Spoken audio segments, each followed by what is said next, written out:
All right, we just watched the finale of season 3 of The Wheel of Time. This is episode 8. This time my husband is here with me because this episode was not as bad as the last one, and it's also not as late at night, so he is less sleepy. Hooray! Hooray! As a reminder, these are raw reactions, so this is us having just watched the episode for the first time, which means that we can come around on it if we like certain things better after a think or a second watch, or we may decide that we like it less after looking back on the whole season. I will do that separately in more of a critical analysis. Again, this is a raw reaction. We're just going to talk through what happened scene by scene. If you are one of the book fans who is listening to the story vicariously through me rather than watch it, I will maintain the same format where I just kind of describe to you what happens in this episode, so you don't have to watch it, but you can get the gist of it. Ready?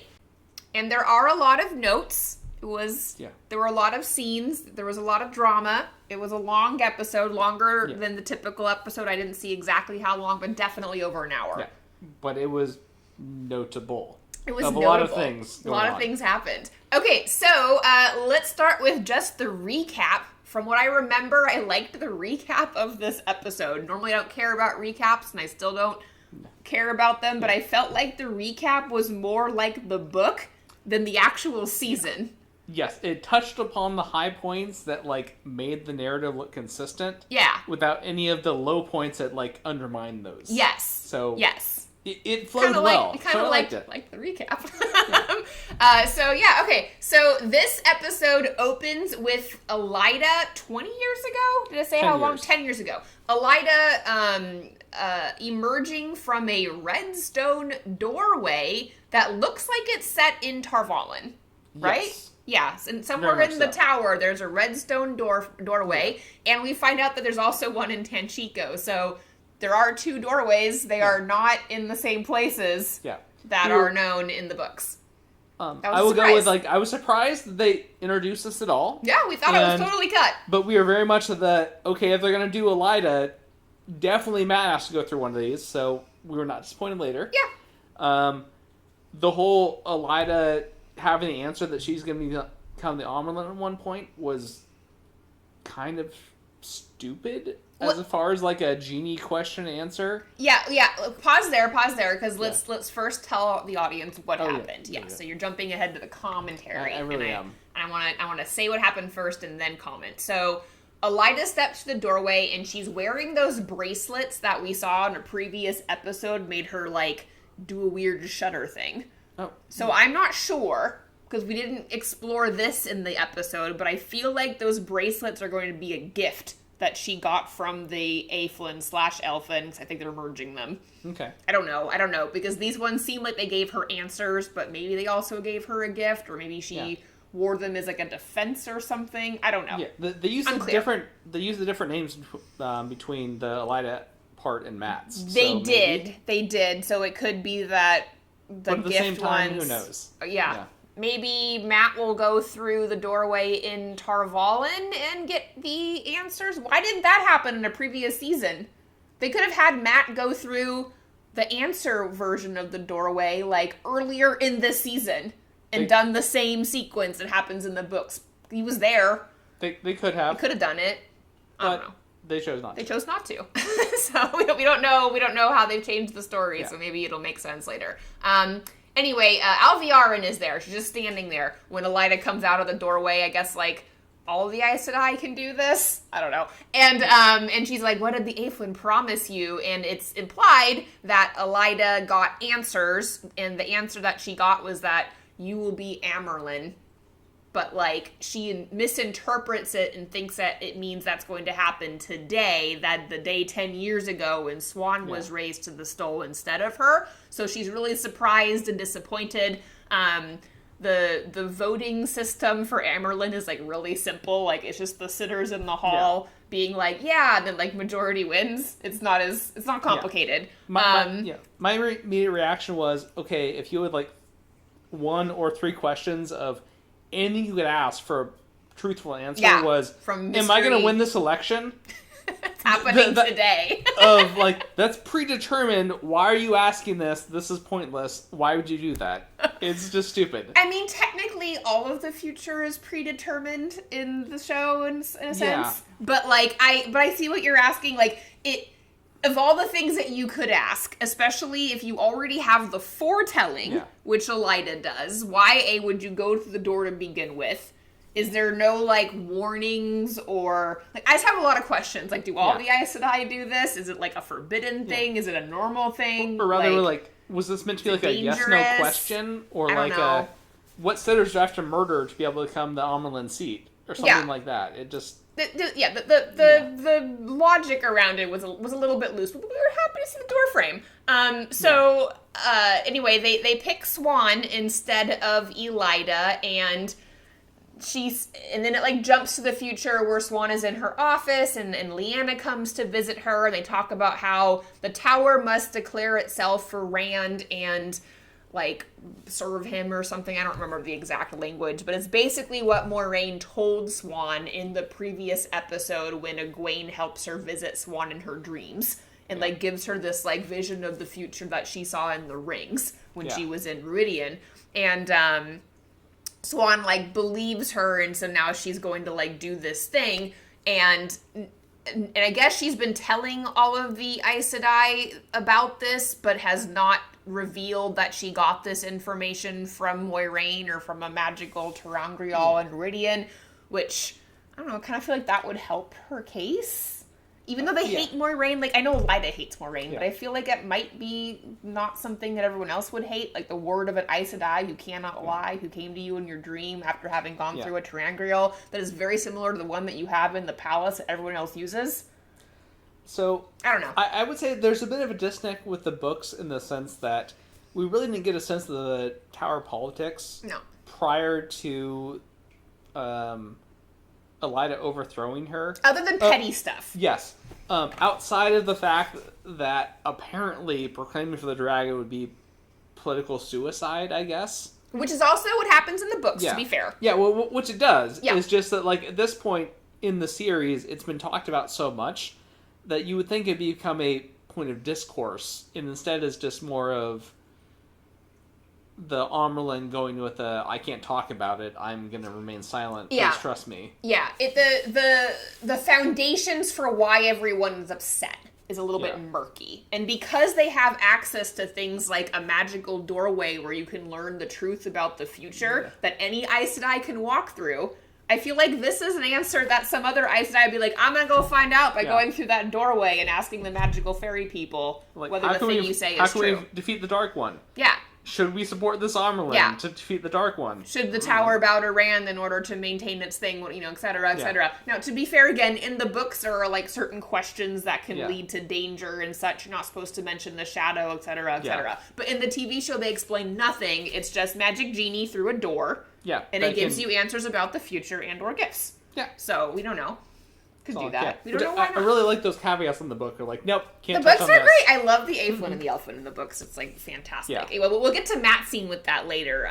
But we spent, like, 7 minutes on season 1. So, this is going to be a long video. The point of it is, the intro scene was pointless. It gave us nothing. It gave us a redstone doorway. It gave us a teaser about the redstone doorway for the book lovers. Yes. For everyone else, explained nothing. We really didn't need Elaida to go through the doorway to set up any of that. It was just foreshadowing and I think fun for it was one of those things. Anyway, okay, so then we go to the Aiel Waste, and Rand is tragically grieving the death of the little girl that he caused in the previous episode. Again, that's different from the books, and he's cutting squash off the wall because it just keeps coming back to the squash. And Egwene shows up and I don't call it a confrontation, I guess, but she's, like, chatting with him because he's grieving, and Rand is saying how he owes the girl Toe. No, he does not. That's not how Gia works. You don't owe Toe to the dead. Yeah. Anyway, especially if you're attacked by Forsaken. Like, I don't know. And then we find out that Samael is being held captive in a cave, and that Moiraine can hold him I'm assuming with the Sarkaran, although she didn't show that she was using that at the time. But, like, I guess, maybe. Anyway, she... Led to assume. Just assume that. She threatens him and also talks to him about, like, who he is and why he's special as a Forsaken. So they can, like, give an info dump with some background information before he later dies in this episode. And, he reveals that in the Age of Legends, he, like, loved war, and he, like, reinvented war during times of peace, which I want to say is accurate to the books, like, in some dribbles and bits. But the reason, like, but he wouldn't, like, tell Moraine these things. Or it might have been a different Forsaken that they might have conflagrated. I'm pretty sure it's Samael, also Demandred, though. Both of them were part of it. Yeah, but Demandred's cut from this, so, like, fine. As far as we know. And they say that Lews Therin gave him his face scar and that he kept it to remind him of how much he wants to kill him. Also accurate from the books. But then Moraine, like, threatens him, and she's like, you're going to teach Rand. So as I guessed, Samael is going to take the place of Asmodean, or the threat being, or we'll bury you here. But we never actually see Samael teach Rand anything.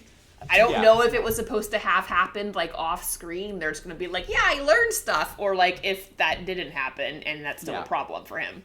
I don't know. I think what they were trying for the build-up, but at the same time, it was very much Samuel's character is so different from Asmodean, who would have been more malleable to teach Rand things. Yes, Asmodean was like a very specific choice in the books where Rand, like, goes after him as a teacher because he thinks that he can be persuaded. Yeah. Because he's, like, more cowardly or more laid back than some of the other Forsaken. He was less committed to his oaths than some of the other Forsaken. Versus I'm going to take your teacher as the one that kept the facial scarring that your past life gave him. That hates you more than anyone else. So he could show you that when he killed you. I'm like, that is not teacher material. I didn't believe for a second that Samael would teach Rand anything, and if anything, it would have been more believable for him to kill himself before allowing that to happen on the off chance that the Dark One would resurrect him or whatever. I just didn't believe it. I didn't believe it. But okay, that's what they did. And then, sorry, I'm going to pause again, because if the only purpose in this entire show was for Samael to be captured this way to teach Rand, why wasn't it Asmodean? It's not like we ever see him in Ilion or doing anything general-esque. Yeah.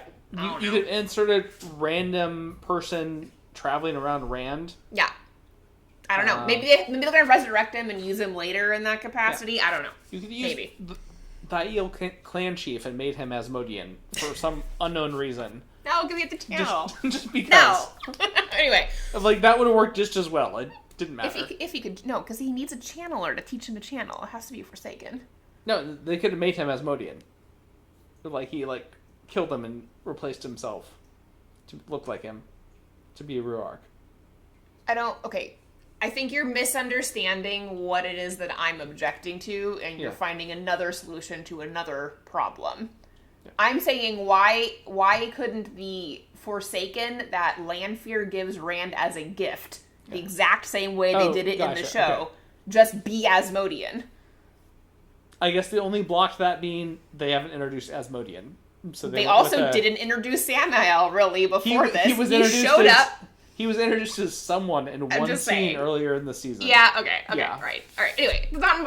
They literally could have, like, just introduced one more person. Could have been anybody.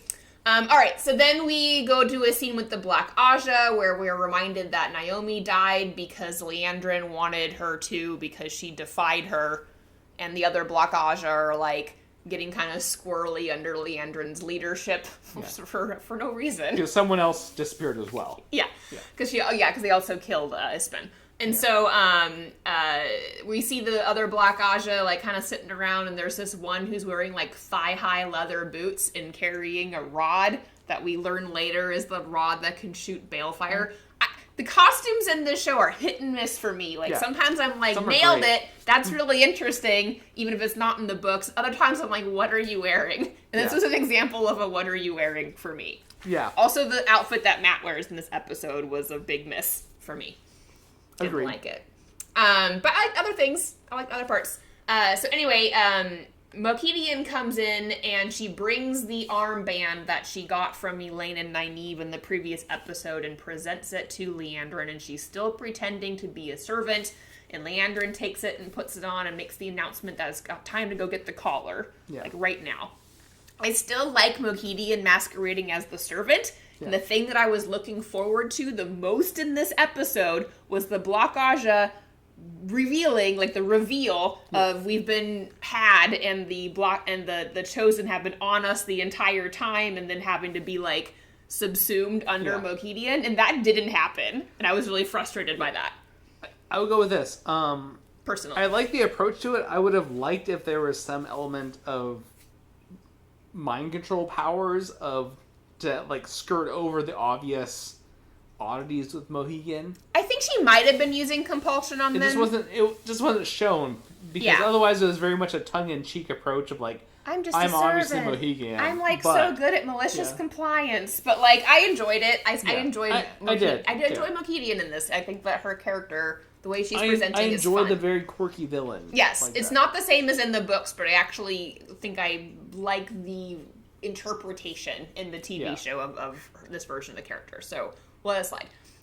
Matt and Nynaeve are eating food with chopsticks, waiting for the Block Ajah to leave or go to the house or something. It's a little unclear because later we find out that they're going into the Panarch's palace to search for a thing. So now I'm thinking back on this scene and wondering, like, were they waiting for the Block Ajah to go into the palace?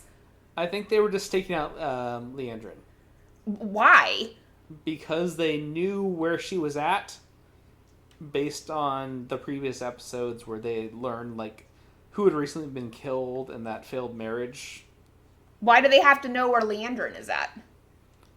For very plot. This is the thing I'm asking. Like, what is their plan? Because I thought their plan was to go find the collar. Yeah, or their plan was to stop them entirely, in which case they should have been like really bad at that. Them. Yeah, I don't understand what the plan was. Like, why are they staking it out? Are they trying to follow her into the palace? Are they setting a trap? Well, so I don't know what's going on. Later they go with the approach of, obviously we're affected by the Forsaken. No, I know later, but I just mean like at this moment when Matt and Nynaeve are sitting staking out Leandrin's family home, waiting for her to come or go or whatever. Yeah. I don't understand what the plan is. Because doesn't Min tell them that the collar is in the Panarch's palace? They already know that. And they already know that Leandrin has at least one of the armbands and that Mohidian has the other. So, like, why are they staking out Leandrin's house? Why aren't they going to get the collar when she's not there, rather than waiting for her to get there?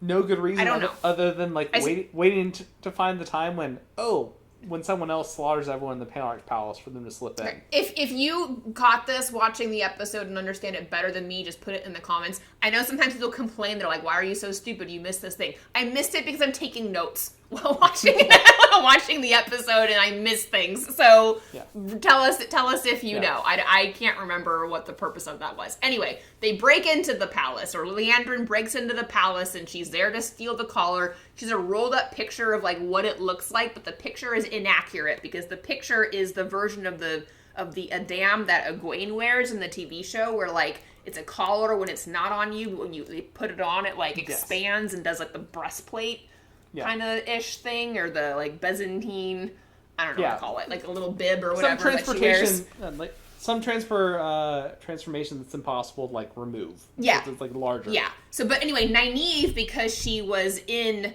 Falme, remembers what the collar looks like on Egwene, and so she knows what it's supposed to look like in the Panarch's palace. The flaw here is that Leandrin was also in Falme and was there when Egwene was collared and knows the swanshin and what all the Adams look like on the girls, at least. Maybe she's never seen one taken off. I don't know. You're saying there's a gap in the plot logic? There'd be a gap. I don't know. I have to go back and watch season 2 to confirm whether or not Leandrin saw the collaring of Egwene. I could be wrong. Yeah, we're skipping ahead a bit, but next scene. Okay, so Rand is doing something in Tel'aran'rhiod. He's standing in a place waiting for Lanfear to show up, and she does. And she tells him that he can thank her for the gift that was Samael coming through a portal, very easy to capture. I never really explained why he fell for that trick, but that was a thing that happened. And then Rand says this is the place where the big dome thing in the sky crashed that he saw in the glass columns, the Sharon. Yeah. I don't know why that's important, but like he's there to talk to Lanfear because Egwene revealed to him that Lanfear has been abusing her in her dreams this whole time, so now he sees her for what she is. Knowing she was a Forsaken wasn't enough. Yeah, no. He had to sleep with her and believe that she could change until Egwene says, actually, she's abusive. Yeah. How could anyone have guessed that she's actually terrible? So, apparently there's a sneaky plan to attack Lanfear. So Rand does kind of like a seduction thing and gets Lanfear to admit some stuff, and then, she tries to convince him that when they were, dating in a previous age with Lews Therin, that he loved her because she was the only one who wouldn't bow to him because he was all powerful and made the whole world kneel and bow. And he's like, that's not true. I know what you are now. You just want the power. You're petty and jealous and cruel. I see the real you. And then he attacks her, and Egwene, sneak attacks her and, destroys her, shoves her out of Tel'aran'rhiod with, her 1 day of training that we've seen. Yeah. My take on it was he was meant to intentionally infuriate her, and then Egwene was going to save him, and that was to bait her into attacking them in the real world. Was that what the plan was? Believe so. Okay. Yeah. All right. I just thought they were just going to throw her out of Tel'aran'rhiod. That was the part that distracted me. That whole part was super unrealistic, where I think the whole idea was that it was supposed to be still in Rand's dream, and then somehow Egwene would have better power there for no discernible reason. That's the part that's confusing me, because especially when you had two other wise ones. The wise ones that do nothing in the show. Just Egwene has all the powers, Supergirl. I'm not even going to analyze that one further and just go with this made zero sense in terms of a logical plan. It didn't make sense. I did kind of although it's not book accurate at all, that they had a plan. Yes. And that it was kind of exciting to see Rand and Egwene wake up and then everyone else also there. So Lan with his sword and Avienda, because I guess we know she can channel now. Yeah. They were ready for something of she might get in any second. Yeah, they're waiting for her to come in and punch Rand in the face after he wakes up in person, and then are surprised when she doesn't take the bait. Yeah. Okay. So I was okay with that. Right. It made them seem like they had some kind of semblance over the plot of their life. Some kind of a plan, yeah. Even if it didn't work yet. It didn't work, but they had an idea. They had a concept of a plan. Yeah. Okay, so then Lanfear goes instead, sneakily dressed in Aiel garb, but really not looking like Aiel at all, to talk to Melindra, who is a dark friend after all, although her role in this episode is superfluous and unnecessary. But I guess it gave Lan something to do. So, and she says she's here to call in her debt, which I don't understand why a chosen would need debts from dark friends. They just do as they're told. Yeah, you're a dark friend. It's a hierarchy. You do as you're told in the dark friend world. It's not egalitarian. It's based on a pyramid structure. The chosen are at the top. Anyway, next scene.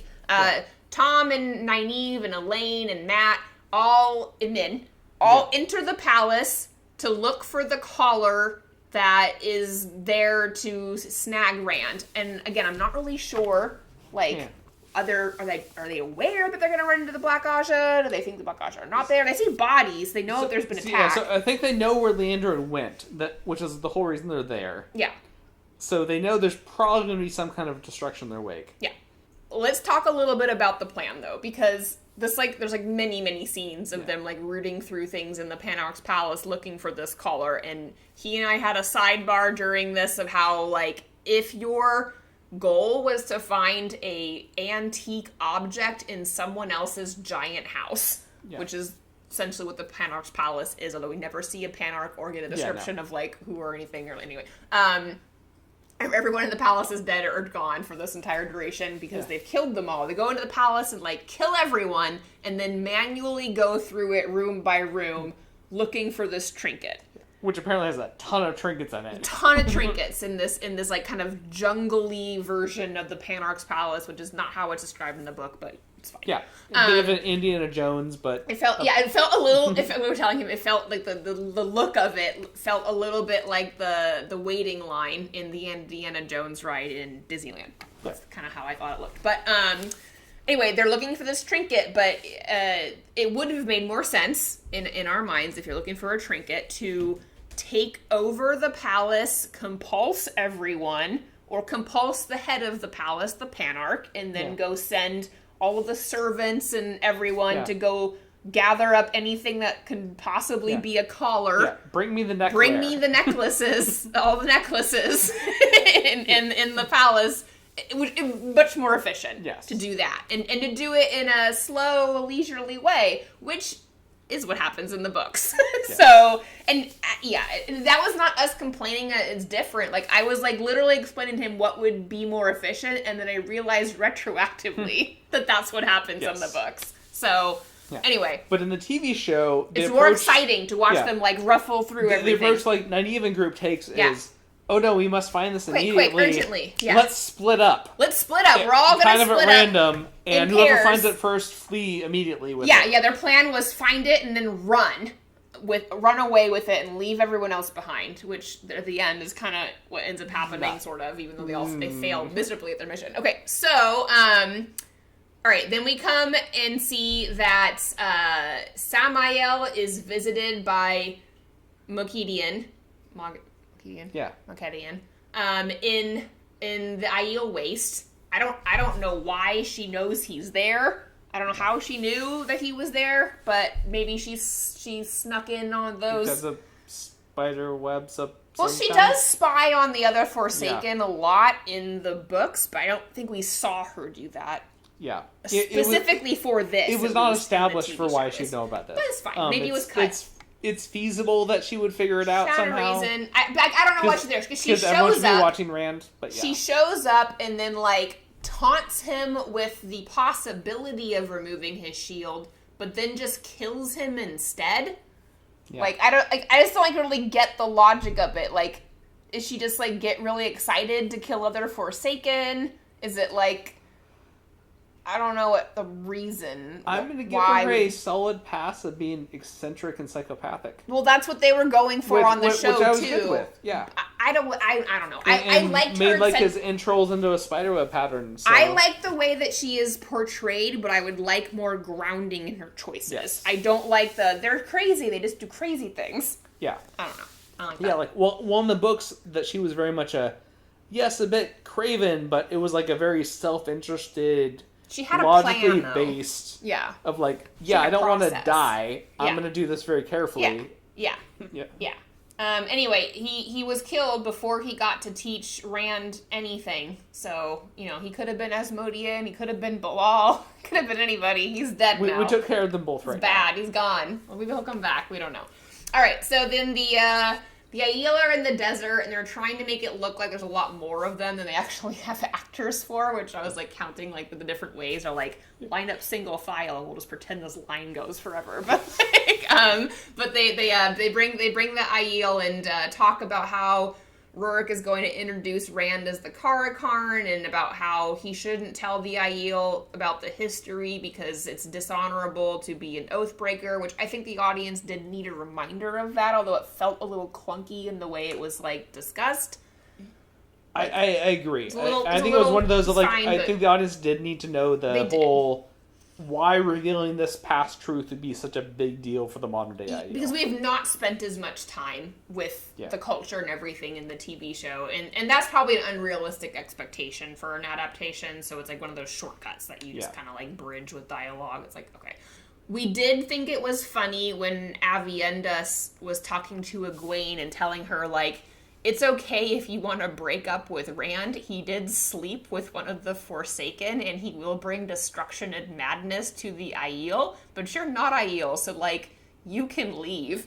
And my husband turns to me, he's like, yeah, but then, like, why would Aviendha sleep with Rand? And she hasn't yet, but we assume at some point she will in the books. And again, just the whole Rand and Lanfear relationship is just...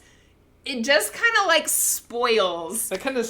It just screams deal breaker. It's a red flag, like, for, I don't know. Yeah, your friend is dating this guy who... abused your ex in their dreams. Abused someone who, like, I don't know, beat up his ex, who happens to be his cousin, who is also a serial killer. Yeah. And just like what? It's just a lot. It's a lot to absorb. Anyway, so then we see Moiraine talking with Lan about how she recognizes this landscape from the visions that she saw in the rings of, like, her being killed by Lanfear over and over and over again on the White Sands, and reminds us that she has to die in order for Rand to live. Yeah. Which doesn't exactly happen. We don't know. I'm also somewhat laughing at your description of that being of, like, oh yeah, on the White Sands, like, wait, they're in a huge desert, so, like, by anywhere that she means desert. Anywhere. But I just mean, like, that particular, like, pretty white sand they're walking through. I guess. It wasn't as pretty earlier. In earlier I guess there might have been some very specific sand. It was a color.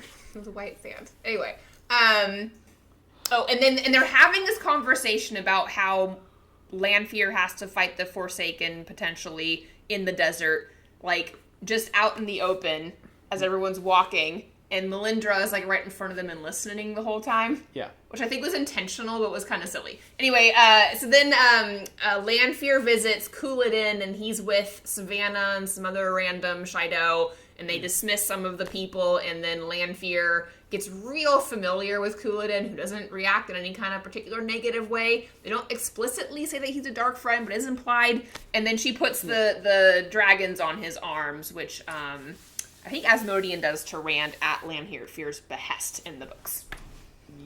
Yes. So, if anything, like, the lack of implying or, like, explicitly stating dark friend almost seems along the lines of he was not a dark friend. I don't know. In this adaptation, in that maybe later Savannah will be an explicit dark friend, but this was very much more of a, tempting convenience. It was unclear. I want to say, and I might have to go back and look at the books because I honestly can't remember. I can't remember, but I want to say Couladin was a dark friend, and Savannah technically was not. She was just a mega bitch. Yes. Like Elaida. I can't quite recall that. I don't think they really touched on it too hard, but maybe. I don't think she was, because she survives and we see a lot of her in the books later, and I never remember her being visited by any other Forsaken or anything. I think that's accurate, and I think you might be worried about Couladin, where he might have had to become officially a dark friend to get the tattoo. I think he must have been already, because and part of why I don't remember is because we don't actually see that happen. We're told about it. But I want to say he would have to be, because he would have to have allowed a man who can channel to touch him to put the dragons on his arms. And the only situation I can imagine that working with is if you're a dark friend and a Forsaken or one of the Chosen who was, like, protected from the taint comes to you and does it. Yeah. But I don't know. I can't remember. Anyway, that is in the books. I like that scene. It went pretty well. Yeah. In general. Yeah. Okay, so then we have Elaida putting on some really clanky earrings in the mirror and, like, looking how good she looks for her big day. And Varen comes in, talks to Swan about how 8 sisters have left the tower, which I guess in this version of the story is enough to gentle a man instead of 13, smaller casts. And then she leaves to go, like, stop them, which ends up being a ploy that we find out later. Which I think the Red Sisters that left was meant to be representative of, like, the Lord of Chaos book. Yes, and I think probably still will end up being that. Okay, so then Leander is still looking for this trinket collar thing with her scroll, but she can't find it anywhere, again, because she has a misconception of what it is she's supposed to be looking for. We see that one of the other Black Ajah, the one with the thigh-high boots and, like, her thighs exposed, has the rod. We're in this lush museum. Everyone's separated. There's dead bodies everywhere. Tom is with Elaine, and she's telling him that maybe they can, like, delve for metal ore.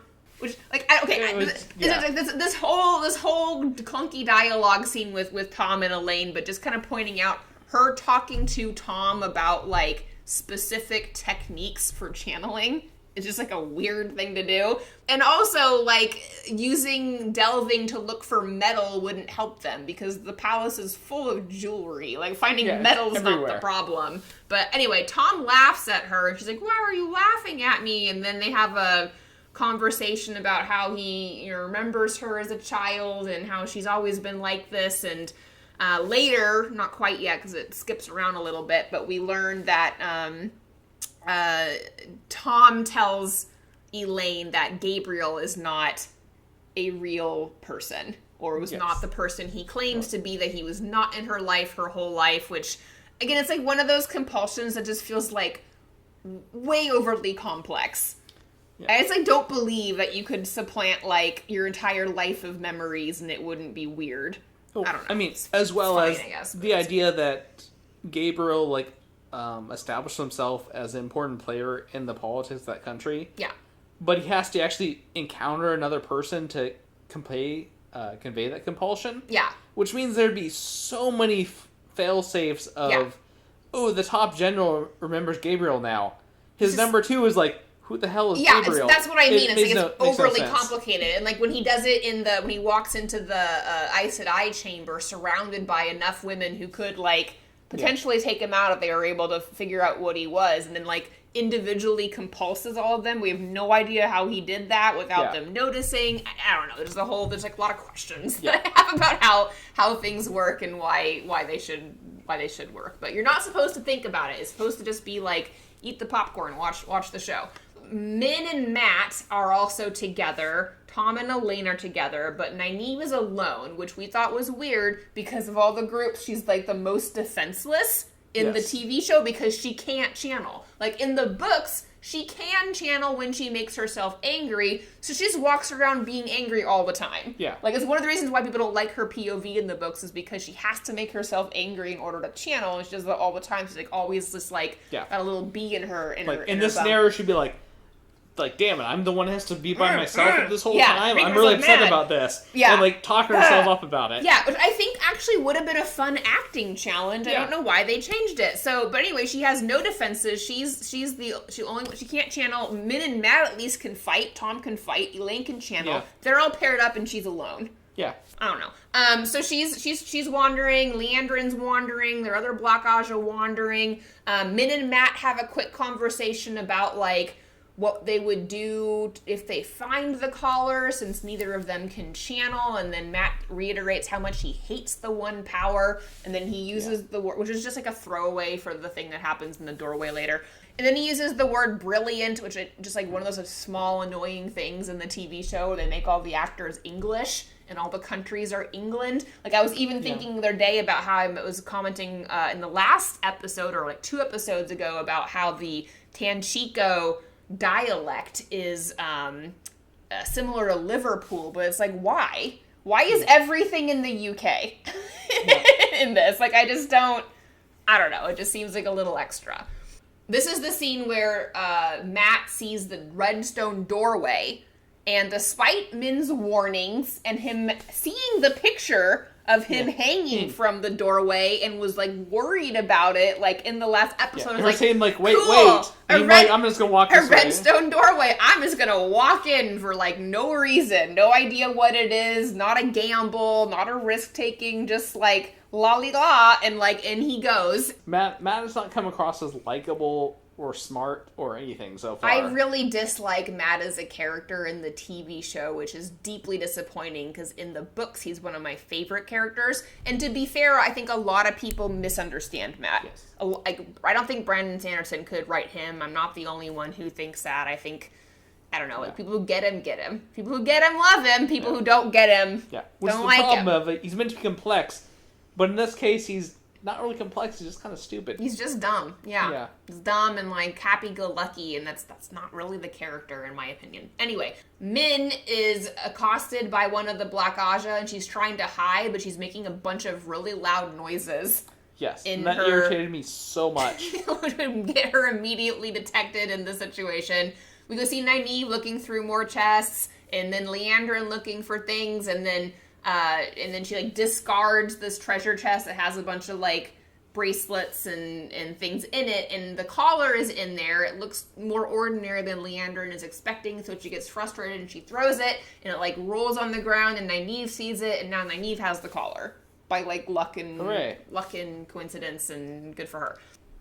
Okay, so now we get to the scene where Tom and Elaine are in trouble. They're found by one of the Block Ajah, and they're like crouching behind a like door thingy, and Tom is telling Elaine that she has to go, and he's gonna sacrifice himself or like face the Block Ajah in the same way I guess he did the mirror drill for Rand and Matt. I'm gonna buy you time. I'm gonna buy you time so you can escape. And like I had to pause it and talk to Billy about this.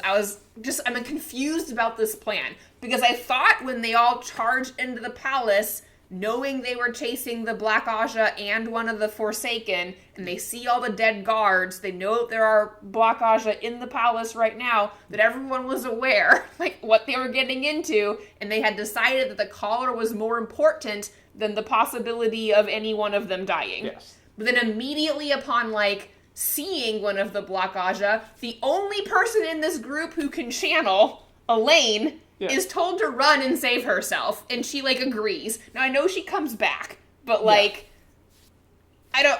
Which along lines it was of, like, weird. We need to stop them immediately. We're going to charge in, and all of a sudden the logic turns into, we're going to play a game of tag.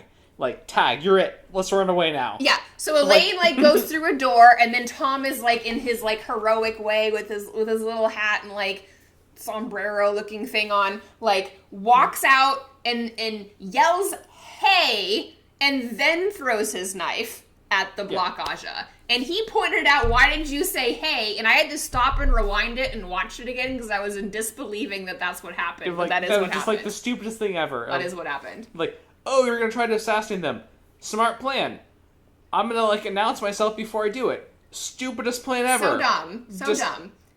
And then the Block Ajah woman returns with an equally stupid line where she's like, "Here's my balefire stick. It kills things. I'm as strong as the Chosen." And then, like, after giving an explanation of her weapon, like, starts to use it, and then Elaine comes in and takes it from her and uses it on her, and she's like, balefire, and there's a bunch of, like, mirages and things that shows you, like, that was a weird spell, but nobody explains what it does. Yeah.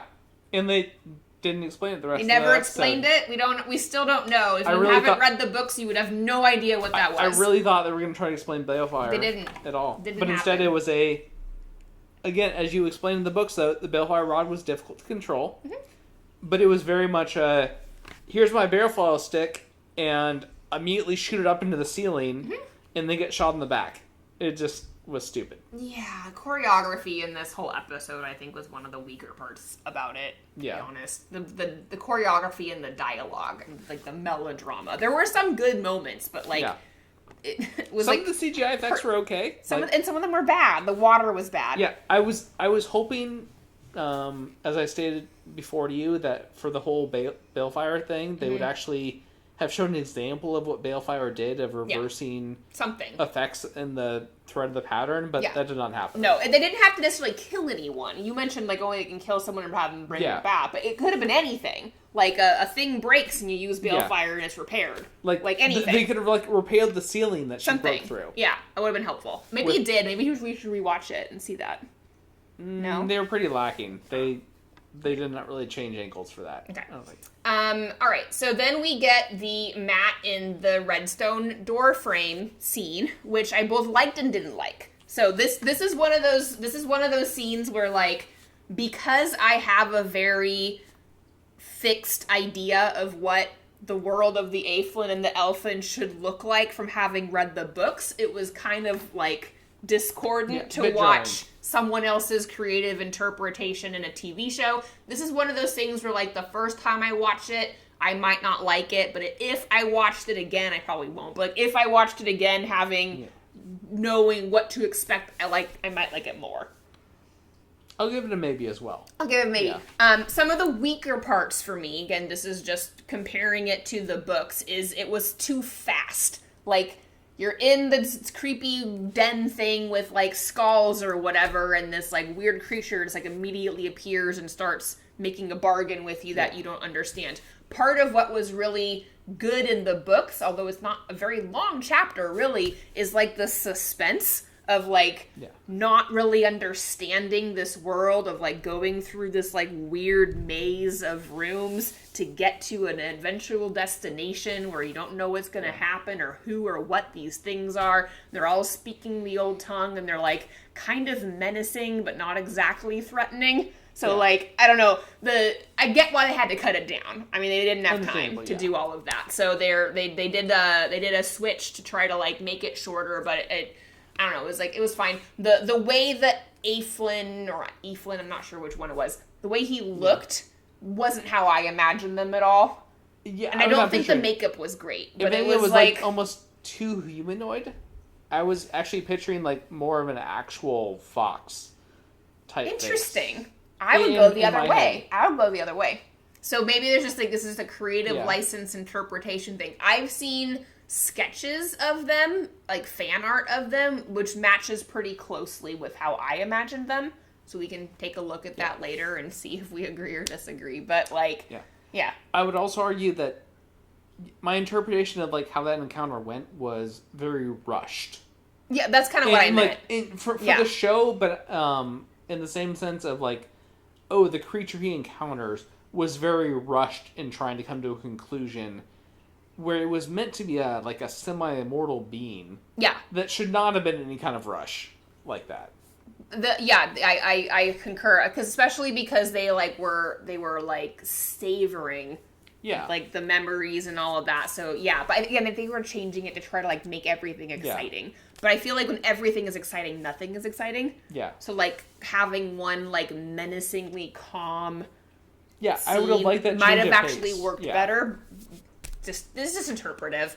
But anyway, I imagine the Eflin and the Elfin is actually more human. He imagined them as more animalistic, so different. So they were going to be wrong either way. Mine's me. No matter what they did, it was wrong. Someone's going to hate it. Which is, always the risk you run with how people imagine things versus how they are interpreted on screen. We're not really mad about that. It's just, like, commentary. Honestly, like, not terrible with that. If anything, like, that's one of those scenes I would watch over again to say, just to see if you like it more. Do I like this or not? Same. Because the entire point was that Matt was supposed to make verbal gaffes in some way. Yes, because he's supposed to be speaking the old tongue the whole time, which they didn't actually have him do, which is kind of disappointing. And then kind of, foolishly, like, threaten them in ways that pisses them off and, like, kind of get away with things. Pissing them off or stating something that might have been interpreted as a wish accidentally. Yeah. Well, they did do that, but, like, not as cleanly. So, if I can remember correctly, or if my notes are right, which they might not be, the Eflin basically explains to him that you can get a gift, right? Yeah. Which in the books, like, Matt doesn't understand because he thinks he's trying to get answers, and that's why he's confused. But in this, they basically tell him, like, you get wishes, and he asks for something to stop being battered about by the One Power, which gets him the Foxhead Medallion, same as in the books, and then the Eflin tells him you have memories racing around in your mind that are not yours. Like, he just, like, gives him information, and Matt's like, you can fix me? And it's a question, and then the Eflin says, done. Done, yeah. Just, like, he didn't ask, but you just, like, assumed. And then Matt asked to get out of there, and the Eflin responds, wise to ask to leave, but foolish not to set the terms, which was also in the books. Some great lines from the books. And so he ends up hung outside the stone doorway, the same that happens in the Little Girls. There's not got a Memory of Light. Good job. Why Memory of Light? It is the worst of the books, in my opinion. I am assuming some kind of commentary from the guy. My opinion, it's the worst one. It's worse than Crossroads of Twilight. I'm not saying something. That's harsh. Sacrilege, right? I don't like Memory of Light. Whenever I try to read it, I get bored. I can't argue against it. Sorry, there's like scenes I like in it, but the whole thing just feels very like I don't know. It's hard to explain. I have to do like a whole episode on why I don't like Memory of Light. But I'm gonna go with the book reviews are a different topic. Different topic. Where are we? Gotta get through this thing. It's really long.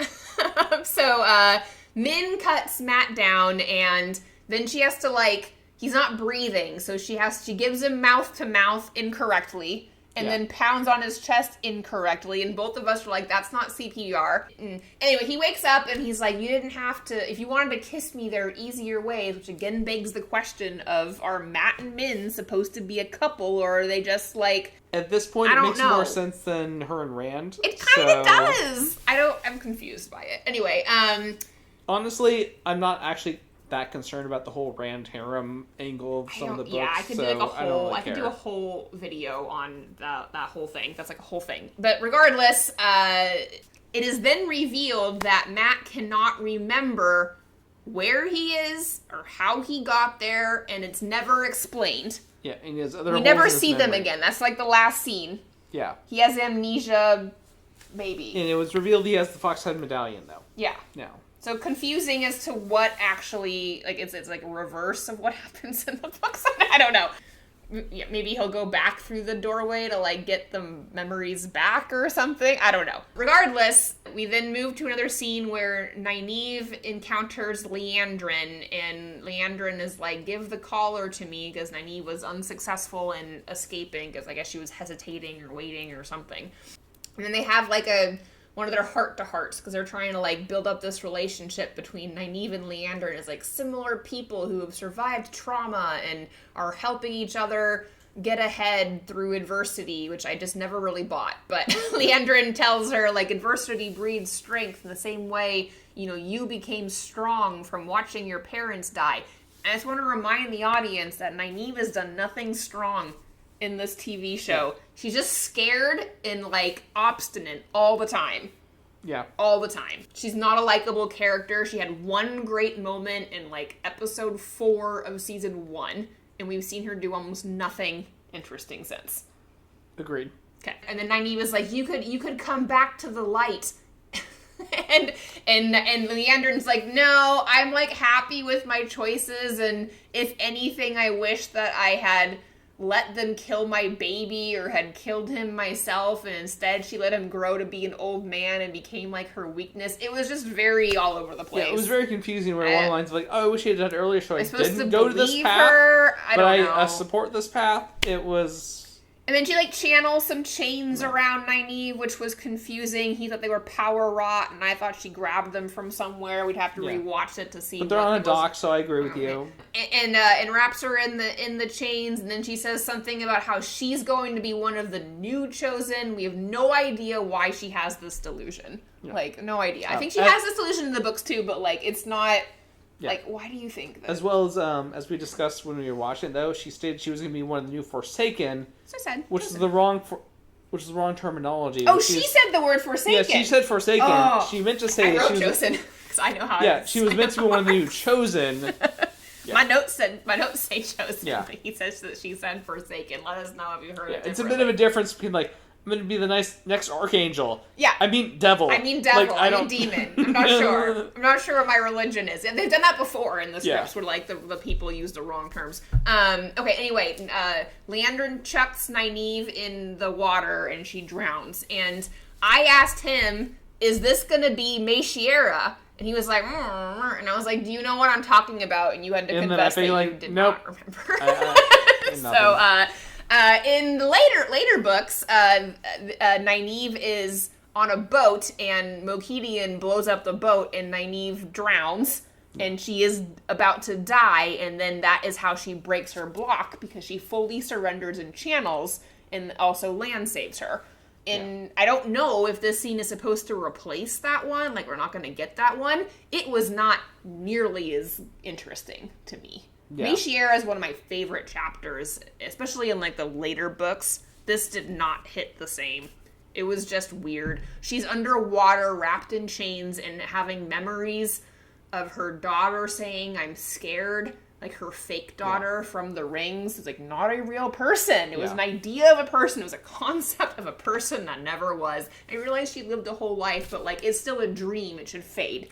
And anyway, she hears her fake daughter telling her that she's scared, And somehow, for some reason, the love that she feels for her scared daughter, or like trying to be unafraid or brave for her daughter, it wasn't clear. I don't know what emotional, like, it's meant to be like she needed to channel, therefore she did. Yeah. Kind of a thing. And so she channels and saves herself in like overly spectacular fashion, where she like parts the oceans, which I thought looked bad, and walks out like, you know, gleaming with the power. She's like so strong, and that is the only moment she gets.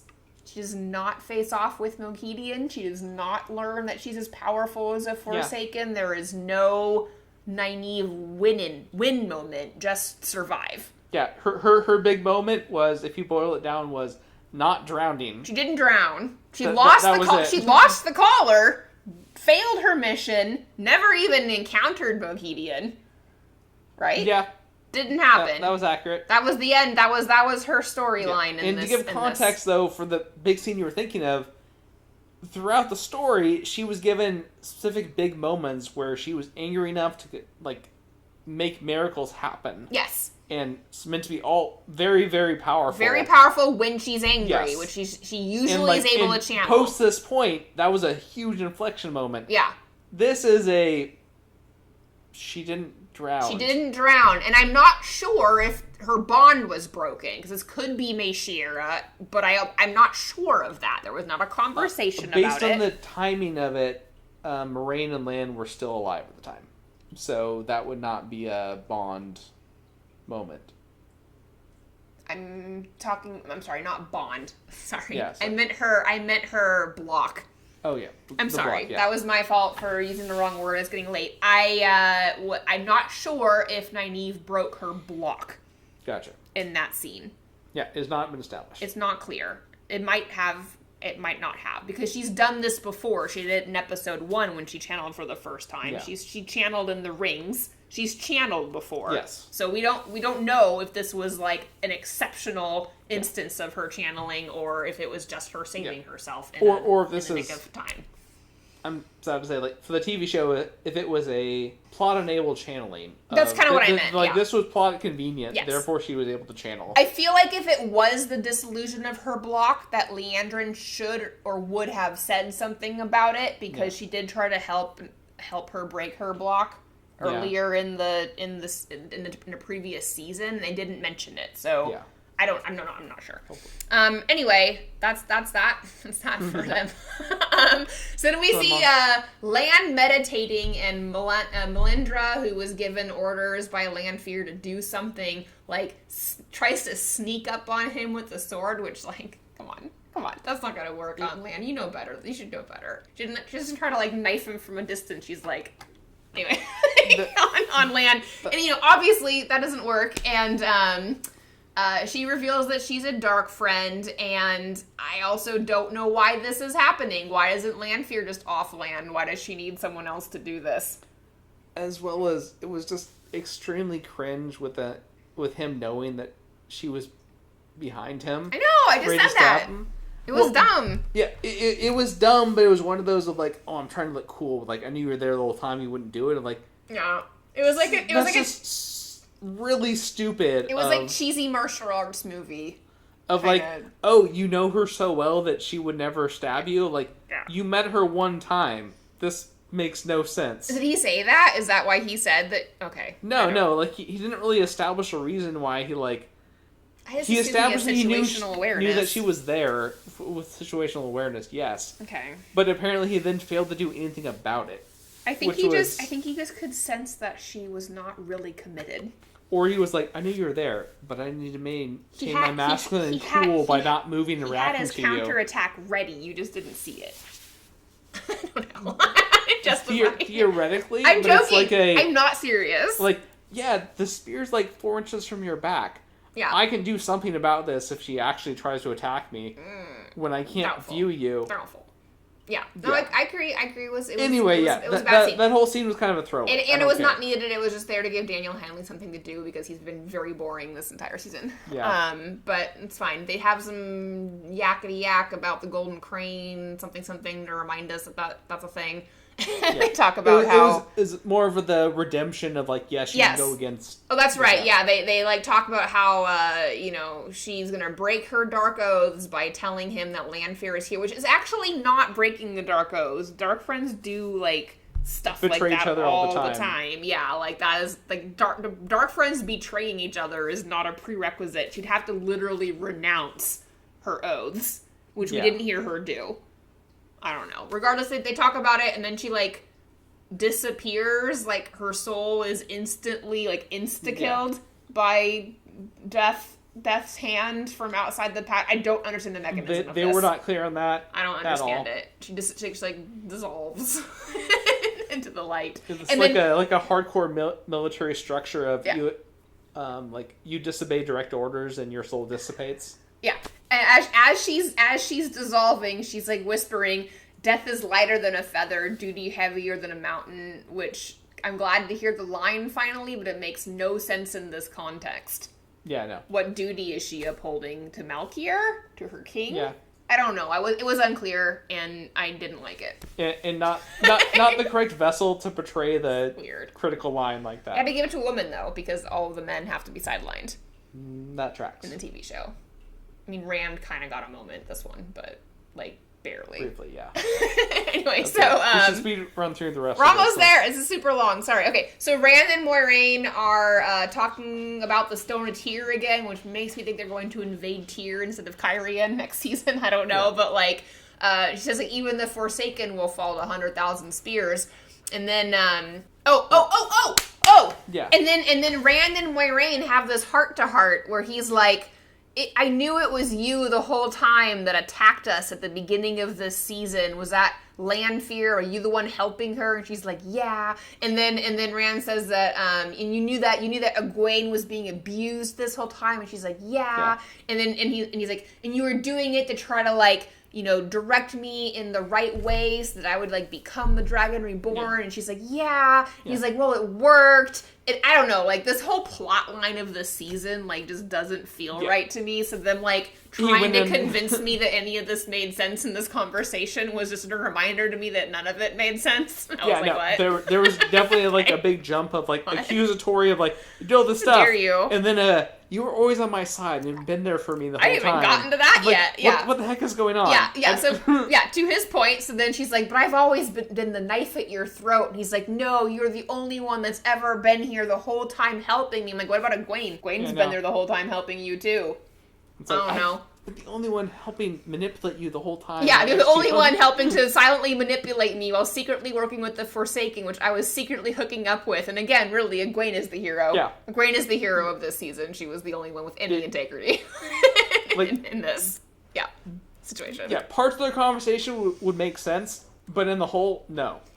It's one of those things where, like, the actors are so good that I, like, sometimes believe these melodramatic lines until I think about them, and I'm like, wait, what?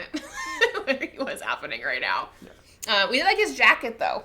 Yeah. We thought his jacket looked good. His clothing looked good. Looked good. All right, so, sorry, this is so long.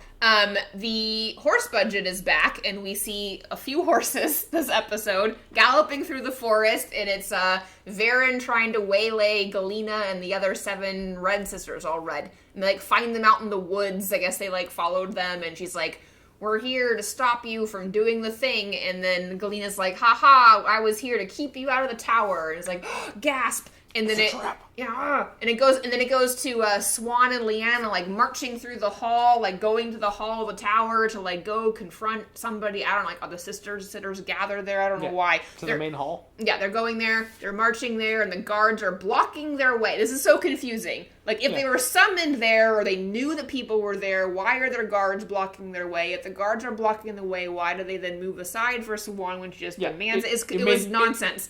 It was completely confusing. There's no logical way I can follow this with the guards. The guards leave, and then they walk inside, and, like, the hall is convened, and Swan is, told that she's been deposed. She's been accused as being a dark friend with, like, no trial, like she wasn't even there. And then Rand, her helping Rand is, like, the big problem, which is also what happens in the books that they come to her study. But I thought worked better, but, like, quibble.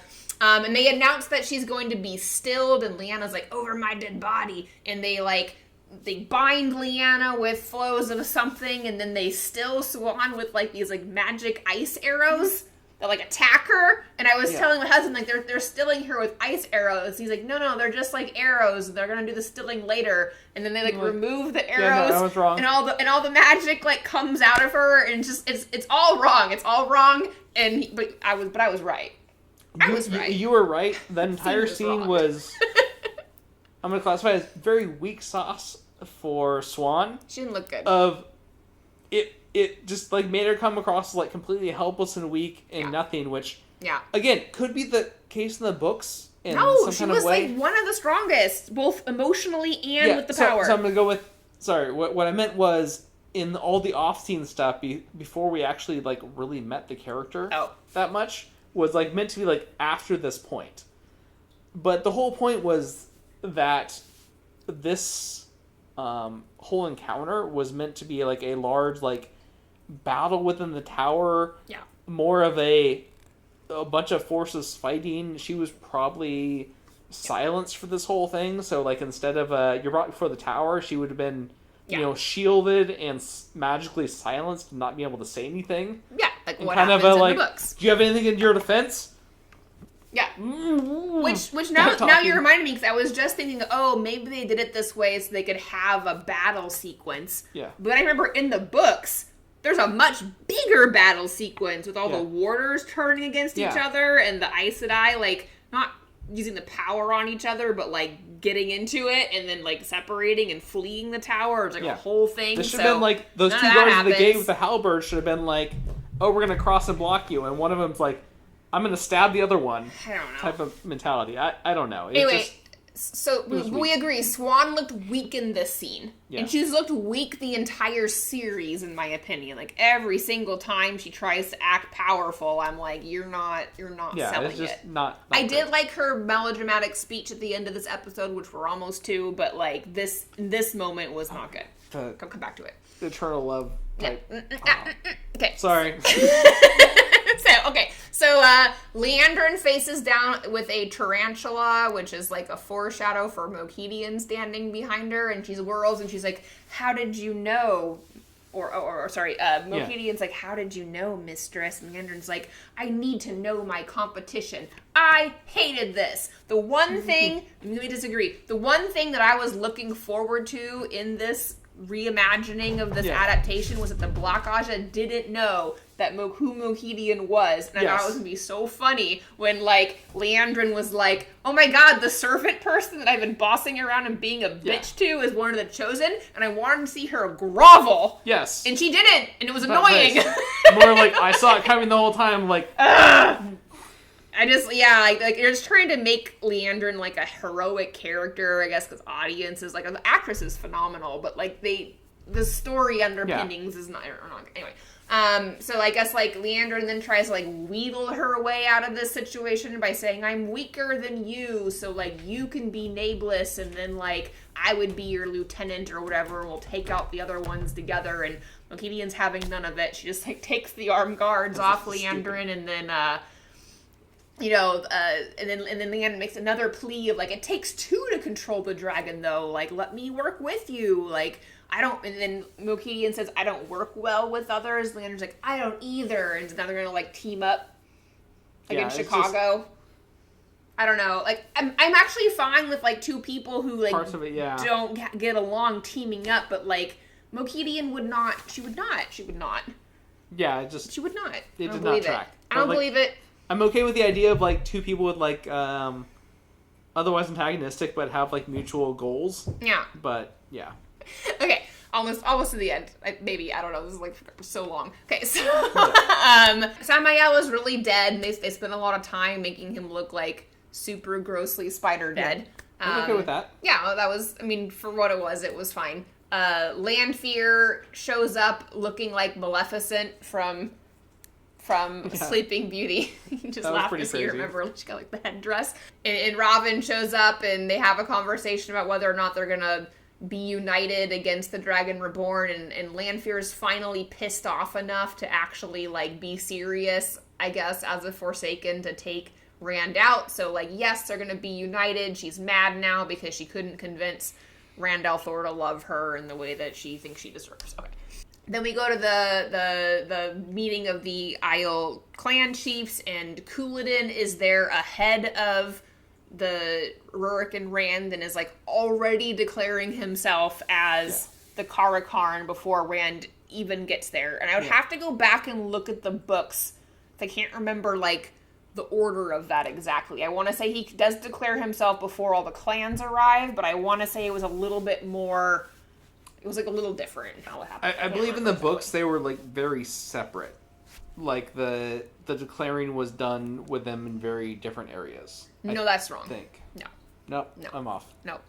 The way it happened in, like, the bowl, where if you talk on one place, everyone can hear it. Okay. That is where they declare themselves. It's just the timing. I'm not sure if Couladin does it before they arrive, or if it's like he was already there and then something triggered it and then he does it. I can't remember the ordering of events. It doesn't matter. After reread that one, yeah. So Couladin declares himself the Karakarn. This happens in the books too, and because he's declared himself, then Rand has to, like, rush and declare himself also.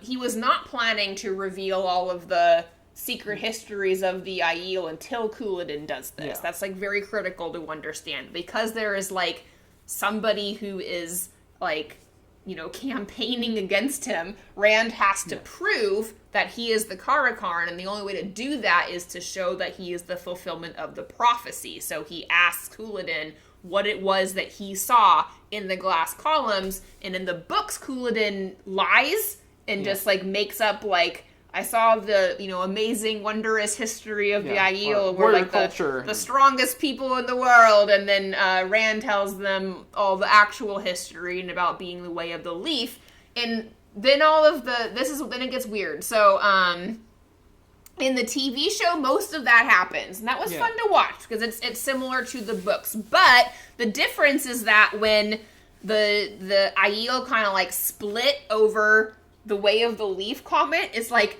in the middle, like, down on either side. They're like left to right, like, bam. They're like, I'm gonna attack you, like, I'm gonna attack you, and like on either side, not, like, all mingled or anything. And then in order to prove who is the winner, Rand channels, and this, like, takes place over several, like, scenes, and makes it rain, and then all of the Eel, like, kneel and bow to him as the Karakarn, which I hated. That is not what happens in the book. So in the books, it is the wise ones and the other clan chiefs who are like, Rand is telling the truth and Couladin is not. Because they've all also been Duridian, and they are the leaders of all of their respective peoples. So they're going to be trusted. They're the trusted voice. Yeah. And they come to his truth, and they announce to the Aiel that, like, Rand is the Karakarn, like, all the different chiefs, like, say Rand al'Thor is the Karakarn, and that is what binds the Aiel to Rand, but the Shido refuse to accept it. They choose Couladin, and there's also a bunch of clans that haven't arrived yet. Yeah. And slowly there's defections that also, like, join and the or people Shido. within non-Shido clans that decide, like, I can't accept this. Yes, and so there is a division, but it's not, like, a clean line, and the rain has nothing to do with it. Rand does make it rain in the Aiel Waste, but it's just from fighting Asmodean for control over the Sangreal and, like, stuff that, and they, like, break the Ruidian atmospheric thing, and it causes rain. But, like...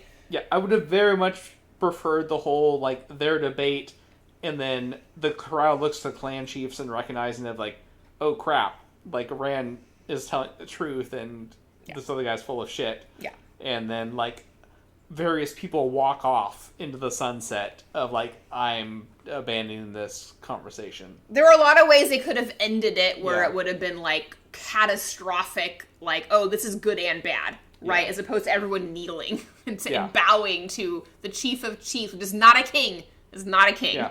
Now, all of that, like, climactic ending was split up in a bunch of, like, choppy pieces, and meanwhile there was a Swan facing off against Elaida after she's been tortured. So this was confusing to me of, like, they were just, like, kicking her, like, for the fun of it, because, like, she's shown all, like, beat up and bruised and bloodied, And then, but in the hall of the tower, like they beat her up in the hall of the tower, in their sacred hall of the tower, and then she like rises and like faces off against Elaida, who looks like Amidala from the Phantom Menace, is like lounging on her throne. So both Amidala and Maleficent make appearances in this. Homages, if you will. The costumes are interesting. Like sometimes they go like it's like a bit much. Anyway, they're like, now you will answer for your crimes and, like, finally tell us the truth. And I'm like, what were you beating her up for if not to get information? Yeah. Like, what is the, like, thing that you think she's been holding back this whole time? But anyway, it's all an excuse for that Swan can make, like, a moving speech at the end of this, which she delivered really well. The actress did a great job. The dialogue... So they accuse her of working for Moraine for 20 years, which is like, why is that a crime? And then, and that Moraine is with the Dragon Reborn now. Again, like, why is that? I kind of get why that's a crime Jewel read, but like, not exactly. And then, and you're like, finally, you need to tell the truth. And the truth that Swan tells, the truth that she tells, is that she's in love with Moiraine, and she has been for this whole time, and she always will be, and she will never turn on Moiraine, so it's like their cosmic connected relationship through time and space, I guess. And then she says, like, you know, you can't stand here and pretend like you have control over this situation. We don't have control, which is true. I like that part, because Elaida is very arrogant, thinking she can, like, control everything, and they have kind of preambled that, where she thinks that her foretelling gives her the ability to, like, control things, and she can't. So that part was okay. And then she also says, like, the tower is not what makes them Aes Sedai, like, the room, the powerful objects, it's not what makes them Aes Sedai, which I also liked. That was good.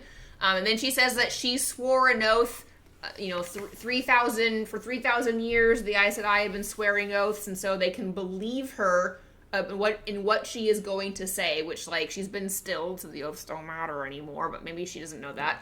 And she says that if you stay here, you will burn, the tower will burn, but I will never burn, because I'm Swan Sanche, the daughter of the river itself, and I defy you. Like, I am the water.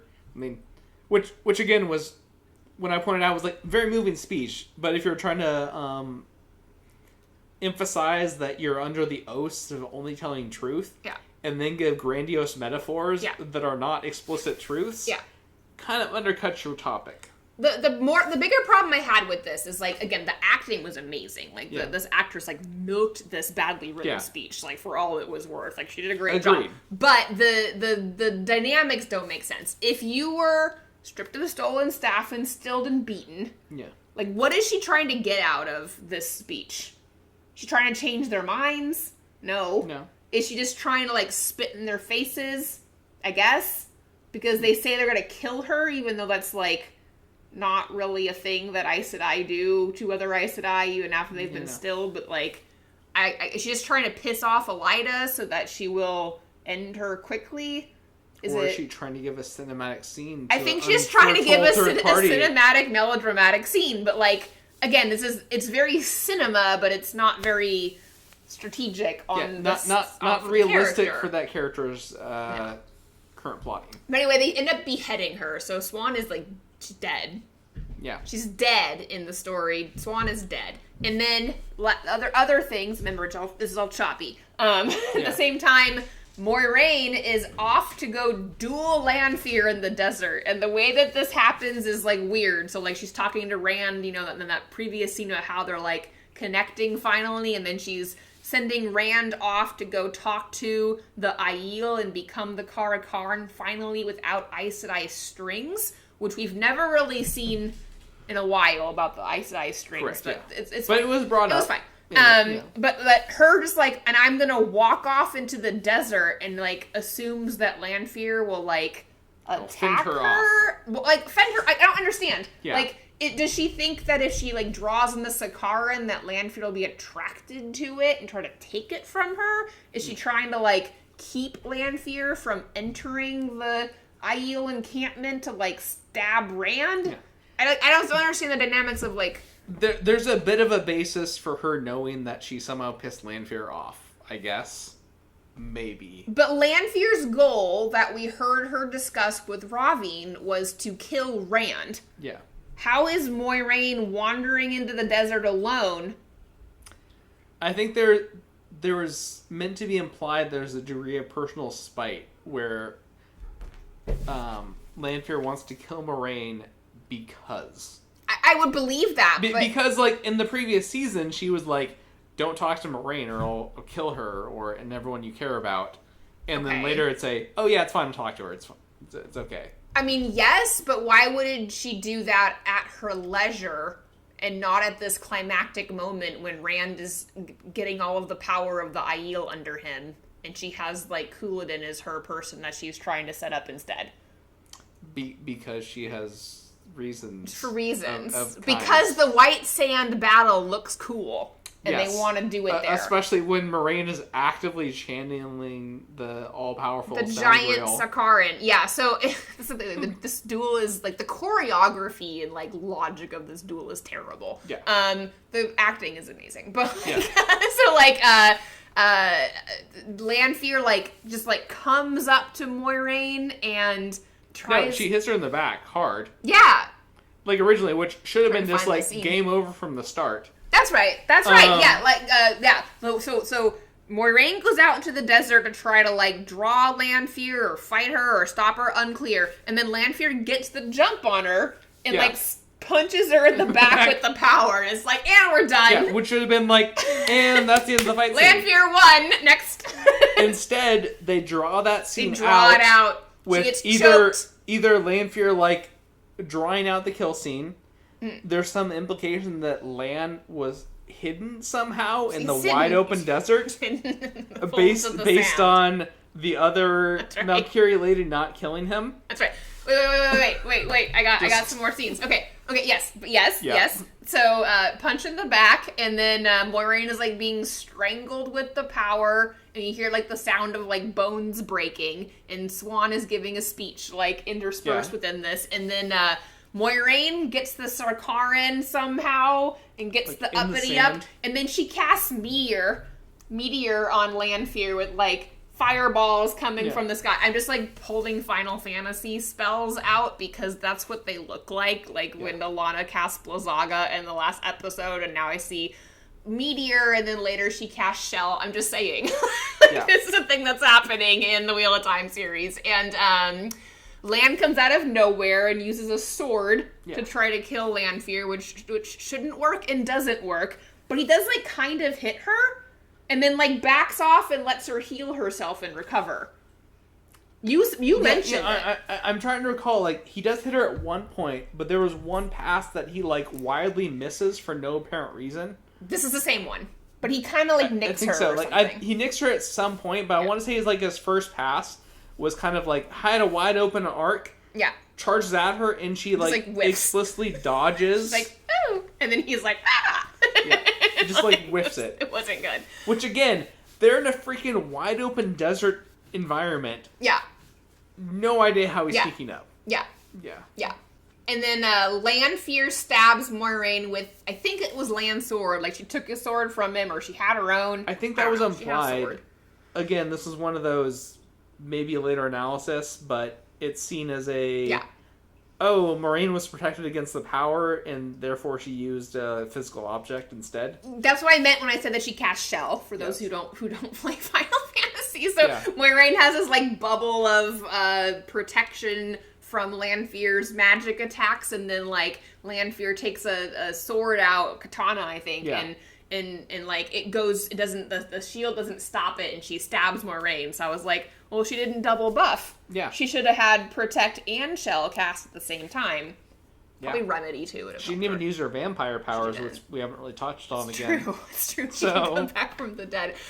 So then, and then when Swan is beheaded, Moiraine feels it, and she, like, screams her emotional agony, and, like, similar to the finale of season 1, when people get emotional, they go Super Saiyan, and suddenly have powers they didn't have before, and so she, like, becomes able suddenly to, like, channeling through the Sakaran to remove the sword from herself and then duel Lanfear with, like, even more energy, although she's mortally wounded. And then Lanfear is, like, slashed, but, like, not killed and, like, disappears through a portal.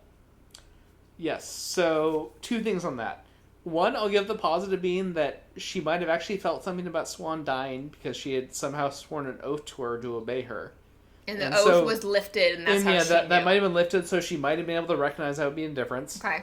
The second part, far less positive, is the fact that, yes, she was stabbed completely through the chest with this sword. Lanfear watched her very slowly extract the sword, just, get like, ready stood to there. slash her, and then still got slashed. Yeah, just stood there and was like, ow! And then, like, ran away. Stupid. So, yeah, that happened. Yeah. She saw the power of her feelings. Yeah.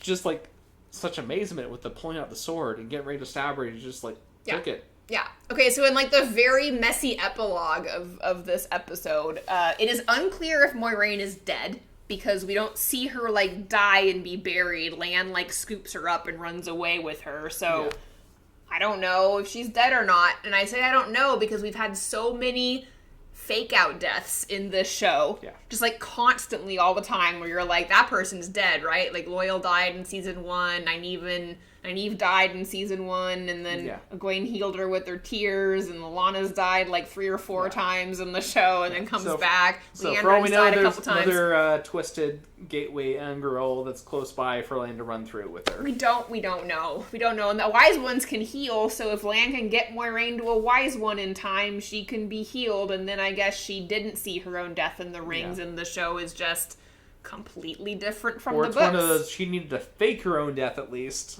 I just feel like if they were gonna kill her, they would have, like, killed her, the way they killed Swan. So the fact that she's not, like, completely, utterly, absolutely beheaded dead means that she's alive, which I don't know what she's gonna do for the rest of this show, but, like... Agreed. Okay. She's alive, so that's a thing. And then, we hear, I think it's Swan talking about how, like, the dragon is one with the land and the land is one with him, which is not a thing. Yeah. But he's, like, you know, controlling the weather or whatever, and Egwene begs Rand, like, let's go, like, Rand, stop, and he's, like, channeling and all the taint is around him and it's, like, ominous because he won't let the power go, which is confusing because earlier in the season they were like, Rand, you have to learn how to channel. Why don't you ever channel, Rand? Yeah. And they're like, Rand, stop channeling. Channeling is bad. It scares us. Yeah. It's unclear if everyone can see the taint. Like, I don't know how the One Power works in the TV show, but they're, like, freaked out that he's gonna go mad, which is legitimately... It's a legit concern. Oh, and then, like, the final thing, it's not the final scene. The final scene is Rand, like, with all the taint swirling around him. But before that, we see Nynaeve and Elaine on a boat. And I don't remember seeing Matt and Min or Tom. Correct. Okay, so we don't know if they're alive and dead, if they were in Tanchico, if Black Ajah, like, killed them or didn't kill them or, like, ran away with Leander. We don't know. It's a mystery. Turn in next season. Tune in next time to find out whether or not any of this turns into a thing. So, quick speculations before we wrap up, because it is very late and this is very long. I think they're going to attack Tyr and not Kyrian in season 4, because they keep talking about it. That tracks. And then you thought that maybe they were going to just, like, kill all of the, like, kill Couladin or whatever before they even get there. And just, very like, possible. Not bother with He's the like whole... right there. That whole thing. Or maybe Matt will come back to Tyr, they'll take a boat and show up there, and everyone will be back together again in Tyr. For some of the things that we missed impossible. Like, I can see them still splitting up the Aiel. Yeah, they might do a thing. But they might try to simplify it, I guess. They bothered to cast Savannah, so, like, they might do something with her. Yeah. I don't know. They could then just stab her. Who knows? Yeah. All right, I'm very tired. That was the whole episode. Do a analytic season recap later. I'm gonna think about it and, like, write an essay about the whole season with, like, a retro look. Overall, I think the finale was better than Pairing Goldeneyes, the one we watched last time. Which, like, I can tell from your face that you already forgot, like, what even happened in that episode. We didn't see Perrin at all this episode. So, yeah, he's just sorted himself in the white cloaks. It's just over. It's just over for him. Yeah. So we'll see, I guess, what they have in store for us for season 5 whenever that comes out in like 2 years, or I don't even know. If it gets renewed. I don't even know if it's renewed. I have a hard time saying whether I'm happier or not about that. I know, same. Yeah, think about that. All right. Well, thank you for bearing with us for what was almost an hour and a half. To be fair, the episode was very long. It was. But yeah, we will. We'll give it a think, and I will, come up with something retroactively on what I thought about this season holistically and maybe where it's going. So, let us know your thoughts if you liked it, didn't like it, what surprised you, what infuriated you, what delighted you. And until next time.